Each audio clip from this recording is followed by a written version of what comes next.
Hello friends and welcome to the video on unit number 1 RL series circuit. I am Suvarna Ghate, lecturer of NIT Polytechnic Nagpur. Today I am going to teach you the RL series circuit, its waveform, phasor diagram, impedance triangle, power triangle and numerical based on RL series circuit. Learning outcomes. After watching this video, you will able to understand course outcome, that is troubleshoot problem related to single phase AC series circuit. Single phase AC series circuit से related जो भी आपको problems आएंगे वो आप इस unit में पढ़ने वाले हो. Then learning outcomes, that is understand circuit diagram, phasor diagram and waveform. RL series circuit. In RL series circuit, AC voltage of instantaneous value V is equal to Vm sin omega t is connected in combination of RL series circuit. आप diagram में देख रहे हो voltage source दो component के साथ connected है, एक है रेजिस्टेंस और दूसरा है इंडक्टेंस. ये दोनों भी सीरीज में कनेक्टेड है. अगर हमें वोल्टेज अक्रॉस रेजिस्टेंस निकालना है तो हमें फॉर्मूला मिलता है IR into R, where IR is the current through the resistance and VL is equal to I into XL. Phasor diagram. This is the phasor diagram for the RL series circuit. VL and VR के combination से जो voltage मिलता है उसको हम total voltage कहते हैं. Then this is the phasor diagram for the RL series circuit. Phasor diagram में आप देख रहे हो वोल्टेज को करंट ने लैग किया है. इन दोनों के बीच का एंगल होता है 90 डिग्री. वोल्टेज को करंट ने लैग किया है, मतलब करंट वोल्टेज के सामने चल रहा है क्लॉकवाइज 90 डिग्री से. देन वोल्टेज ट्रायंगल, फाई के अपोजिट वाला जो साइड होता है उसको हम VL बोलेंगे, that is I into XL. जो एडजेसेंट साइड होता है उसको हम रिएक्टिव वोल्टेज बोलेंगे एंड हाइपोटेनियस को हम टोटल वोल्टेज बोलेंगे. Then impedance triangle. Impedance triangle is the graphical representation of resistance, reactance and impedance. Impedance triangle is also a right angle triangle. Angle के adjacent की साइड रेजिस्टेंस होता है, adjacent side resistance होने के बाद opposite side inductive reactance होगा. क्योंकि हम RL पढ़ रहे हैं, RL सीरीज सर्किट, इसलिए हम इंडक्टेंस की बात करेंगे. और हाइपोटेनियस होता है Z, दैट इज इम्पिडेंस. तो इम्पिडेंस का फॉर्मूला है Z is equal to mod of Z at an angle phi. Then mod of Z का फॉर्मूला है under root of R square plus XL का स्क्वेयर. देन हमें फाई निकालना है तो फाई का फॉर्मूला है tan inverse of XL divided by R. कभी न्यूमेरिकल में Z की वैल्यू गिवन होती है एंड एंगल गिवन होता है, तब हमें रेजिस्टेंस एंड इंडक्टिव रिएक्टेंस निकालना होता है. उसके लिए फॉर्मूला है रेजिस्टेंस के लिए mod of Z into cos phi and inductive reactance के लिए mod of Z into sine phi. This is the power triangle. Angle के एडजेसेंट साइड एक्टिव पावर होती है, उसका फॉर्मूला है VI cos phi. Opposite side reactive power होते हैं, उससे हम डिनोट करते हैं Q से VI sin phi. And hypotenuse हमेशा एपरेंट पावर होता है जिसे हम नोट डाउन करते हैं V इंटू I से. Then quality factor. The quality factor of series resonant circuit is also defined as the voltage magnification provided by the circuit as its resonant frequency. जहाँ पे voltage magnification आता है वो हो गया सीरीज रेजोनेंट, और जहाँ पे करंट मैग्निफिकेशन आता है वो हो गया पैरेलल रेजोनेंट सर्किट. तो क्वालिटी फैक्टर के लिए फॉर्मूला है 1 divided by resistance into under root of inductor divided by capacitor. ये एक एग्जाम्पल है RL सीरीज सर्किट का. A coil has a resistance of 4 ohm and inductor of 9.55 milli Henry.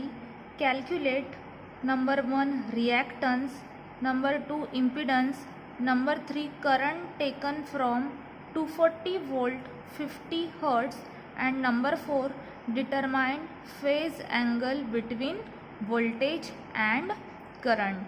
तो हमें रेजिस्टेंस की वैल्यू गिवन है and inductor की value given है और इन सारे टर्म्स को हमें कैलकुलेट करना है। तो हम पहले लिखेंगे गिवन में हमें रेजिस्टेंस की वैल्यू गिवन है that is 4 ohm. Then inductor की हमें वैल्यू गिवन है 9.55 मिली हेनरी। सो हम यहाँ पे लिखेंगे 9.55 मिली हेनरी। तो मिली हेनरी को हम हेनरी में कन्वर्ट करेंगे तो मिली यानी होता है 10⁻³ सो 9.55 इंटू 10⁻³ और henry as it is. Then हमें वोल्टेज गिवन है 240 वोल्ट और हमें फ्रीक्वेंसी गिवन है f = 50 हर्ट्ज। देन हमें पहले कैलकुलेट करना है रिएक्टेंस। तो रिएक्टेंस को हमने बोला है XL क्योंकि this is the inductive reactance. तो हम इंडक्टिव रिएक्टेंस को नोट डाउन करते हैं XL से। देन हमें निकालना है इम्पीडेंस। तो हमने इम्पीडेंस को नोट डाउन किया है Z से। इम्पीडेंस को हम हमेशा Z से नोट डाउन करते हैं। Then next is current taken from 240 volt 50 hertz, मतलब हमें करंट निकालना है IL, हम उसको बोलेंगे इंडक्टिव करंट। देन हमें निकालना है phase angle between voltage and current that is cos phi, उसी को हम बोलते हैं power factor. First is XL = omega L। Then हमें ओमेगा की वैल्यू पता है 2πf, तो हम ओमेगा की जगह पे पुट करेंगे 2πf और L की जगह पे L। 2π is a constant term तो उसको हम एज इट इज लिखेंगे इनटू f हमें गिवन है दैट इज 50 हर्ट्ज, तो हम f के जगह पे लिखेंगे 50 इंटू L की वैल्यू हमें पता है 9.55 इंटू 10⁻³ तो हम L की वैल्यू पुट करेंगे 9.55 into 10⁻³ put this value in calculator. 2 पाई के लिए हम शिफ्ट प्रेस करके दिस बटन प्रेस करेंगे, पाई मिलेगा हमें into 50 into 9.55 into 10⁻³ so we get the answer 3.002 ohm. Next is our Z. We know the formula of Z that is mod of Z at an angle phi. So mod of Z का formula है √r² plus XL²। अभी हमने R की value निकाली है, R is 4 तो 4 का square plus XL की वैल्यू हमें मिली है 3.001 तो हम यहाँ पे पुट करेंगे। Then put this value in calculator, hence we get the answer 5.001 ohm. Then next हमें निकालना है phi. Phi is equal to tan inverse of XL divided by R। तो हम फाई की जगह पे फाई लिखेंगे, tan इनवर्स की जगह पे tan इनवर्स। XL की हमें वैल्यू पता है 3.001 डिवाइडेड बाय R की वैल्यू है 4। Put this value in calculator.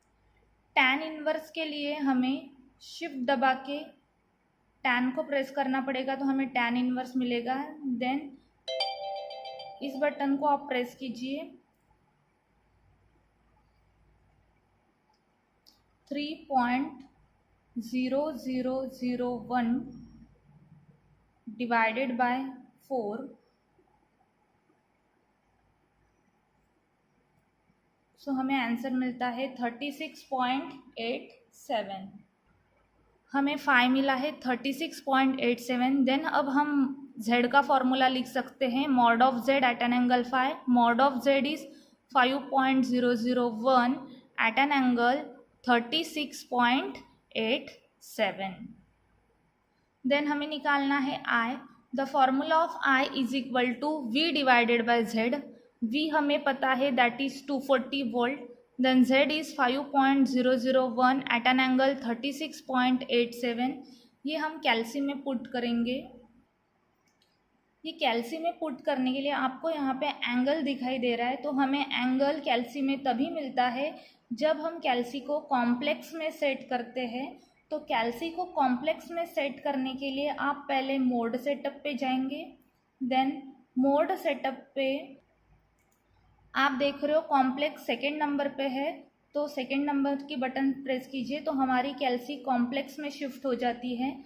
Then हम ये पुट कर सकते हैं, तो न्यूमरेटर बाय डिनोमिनेटर का फंक्शन लेंगे 240 डिवाइडेड बाय 5.0001। अब हमें चाहिए एंगल, तो एंगल के लिए हम शिफ्ट प्रेस करके इस बटन को प्रेस करेंगे, क्योंकि एंगल आपको इस बटन के ऊपर दिखाई दे रहा है, तो हमें एंगल मिलेगा 36.87 इज इक्वल टू की बटन प्रेस करके SD की बटन प्रेस करिए तो हमें मिलेगा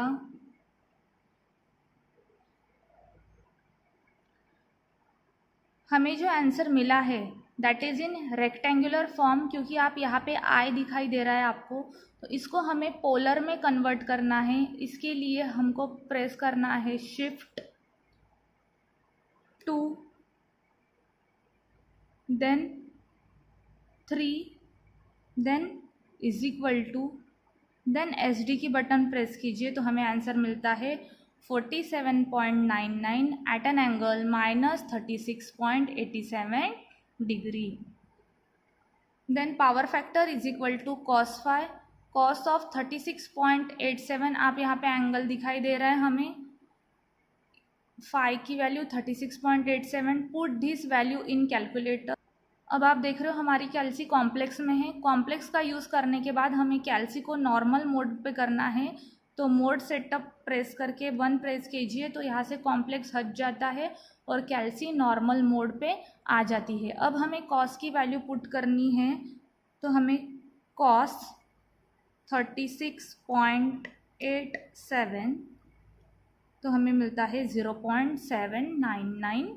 देन हमारा इंडक्टिव नेचर का हम RL पढ़ रहे हैं, L यानी इंडक्टिव नेचर, तो हमेशा पावर फैक्टर लैगिंग में ही रहेगा। The second question is a coil having inductor of 0.1 millihenry and resistance of 50 ohm connected in series with the combination of 230 volt 50 hertz supply. Calculate. First one is reactance, second one is impedance, third one is current, then phase angle, power factor, quality factor, active power, reactive power, apparent power, power triangle and impedance triangle, and draw the waveform and phasor diagram. तो हमें ये सारे parameters इस question में calculate करने हैं। ये question most of the time 6 marks के लिए आता है। इसमें से कुछ ही पैरामीटर्स आपको कैलकुलेट करने के लिए बोलेंगे, बट हमने प्रैक्टिस के लिए ये सारे पैरामीटर्स एक ही वीडियो में देखे हैं।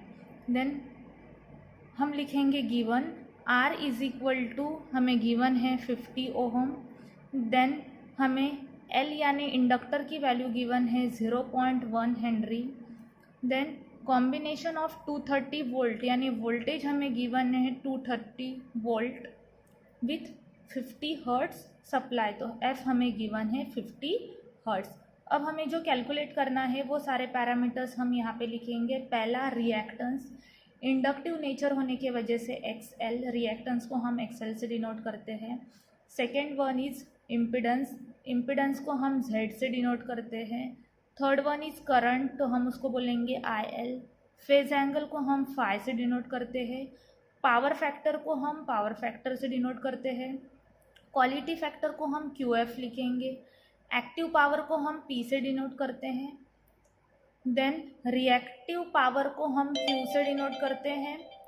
देन एपरेंट पावर को हम S से डिनोट करते हैं। देन हमें ड्रॉ करना है power triangle and impedance triangle and waveform and phasor diagram.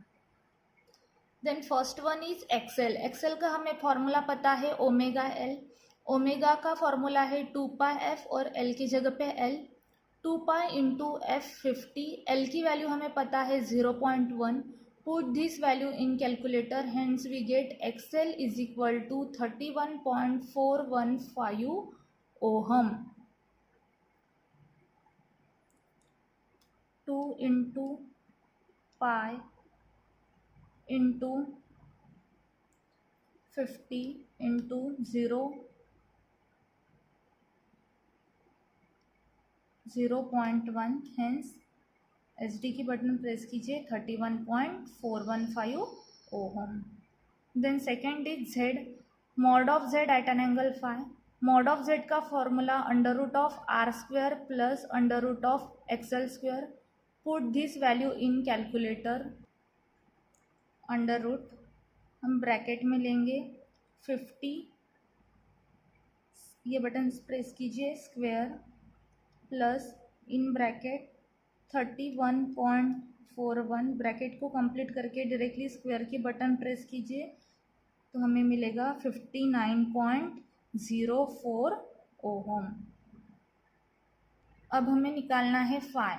Phi का फॉर्मूला है tan inverse of XL divided by R. XL की वैल्यू 31.41 डिवाइडेड बाय आर की value 50. Again put this value in calculator. tan inverse के लिए shift press करके tan की button press कीजिए, हमें tan इनवर्स मिलेगा. न्यूमरेटर बाय डिनोमिनेटर का फंक्शन लेंगे 31.41 डिवाइडेड बाय 50, ब्रैकेट को कंप्लीट कीजिए, इज इक्वल टू की बटन प्रेस कीजिए तो हमें फाई मिलता है 32.13. तो हम यहाँ पे Z में वैल्यू पुट करेंगे. Z is equal to mod of Z at an angle phi. तो मॉड ऑफ Z की जगह पे मॉड ऑफ Z की वैल्यू, फाई की जगह पे फाई की वैल्यू, तो हमें यहाँ पे पूरा कंप्लीट इम्पिडेंस मिलता है. अभी हमें थर्ड नंबर पे फेज एंगल निकालना था फाई, तो हमने ऑलरेडी यहाँ पे निकाला है 32.13. देन हमें करंट को कैलकुलेट करना है. I is equal to V divided by Z. V है हमारा 230 divided by Z 59.04 at an angle 32.13. Again put this value in calculator. उसके पहले हम कैल्सी को AC प्रेस करेंगे तो ये क्लियर हो जाएगा. बट आप यहाँ पे एंगल देख रहे हो, हमें कैल्सी में तभी मिलेगा जब हम कैल्सी को कॉम्प्लेक्स में सेट करेंगे. तो हम मोड सेटअप पे जाएंगे. कॉम्प्लेक्स हमें सेकेंड नंबर पे दिखाई दे रहा है, तो हमें कॉम्प्लेक्स में जाना है, तो हमारी कैल्सी कॉम्प्लेक्स में सेट हो जाती है.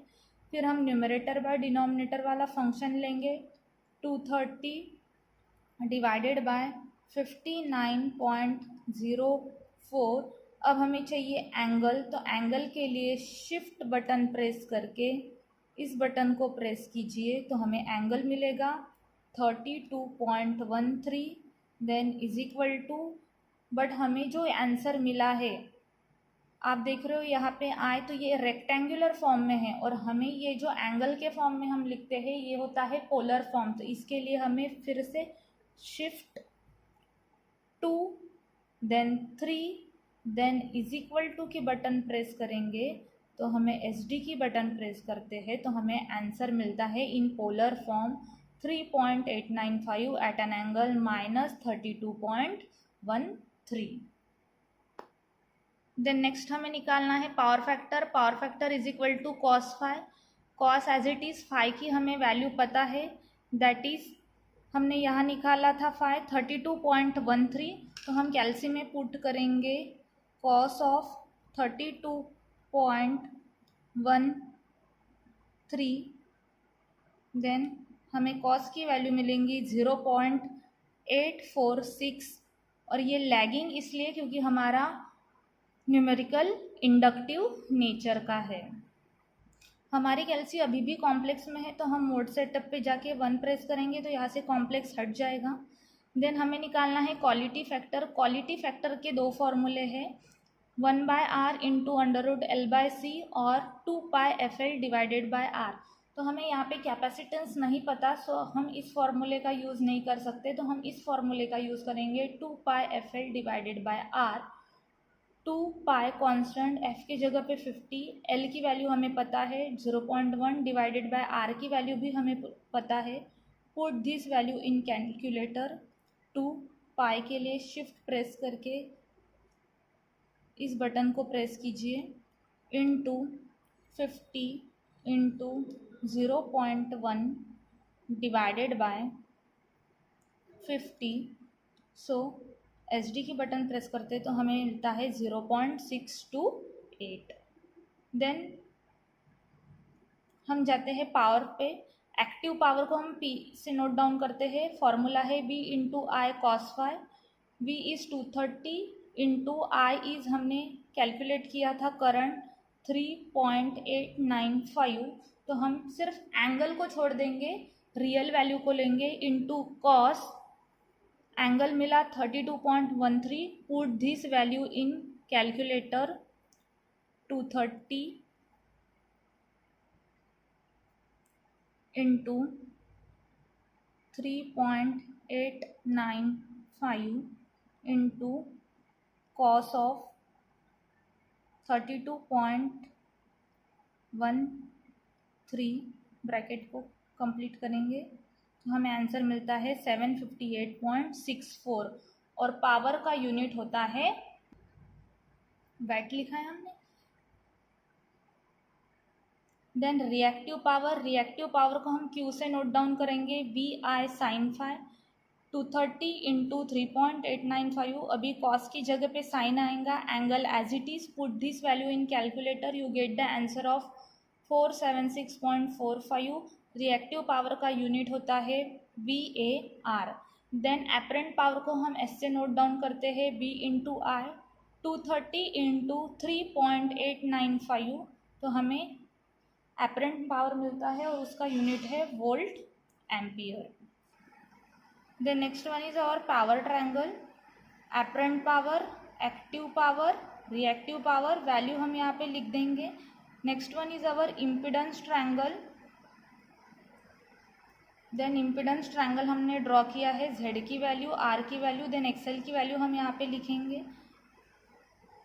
Next is our phasor diagram, जो हमने इसके पहले के वीडियो में पढ़ा है, and waveform.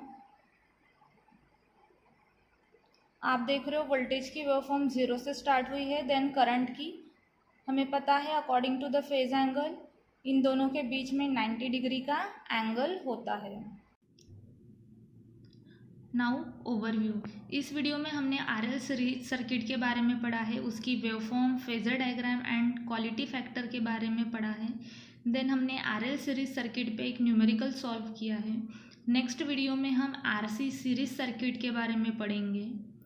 Then assignment, explain RL series circuit with waveform and phasor diagram. आपको इस क्वेश्चन का आंसर आपके कॉपी में लिखना है। देन प्रोग्राम आउटकम मैपिंग, हम देख रहे हैं यहाँ पे PO1 is basic knowledge, PO2 is discipline knowledge and PO3 is experiment and practice. ये तीनों PO हमारे सेटिस्फाई हो रहे हैं। Then PO8 is team work and individual work, जो हम करते हैं न्यूमेरिकल सॉल्व करते वक्त, इसलिए हमारा PO8 सेटिस्फाई हो रहा है। PO9 इज़ कम्युनिकेशन, जो भी यहाँ पे सेटिस्फाई होगा। PO10 is life long learning, जब आप इंडस्ट्री में जाओगे तो AC सीरीज सर्किट को हैंडल करने के लिए आपका इसको नॉलेज होना ज़रूरी है, दैट्स वाई PO10 भी सेटिस्फाई हो रहा है। देन PSO2 इलेक्ट्रिकल इक्विपमेंट्स को मेंटेन करने के लिए AC सीरीज सर्किट की ज़रूरत है, इसीलिए आपका PSO2 भी सेटिस्फाई हो रहा है। Thank you.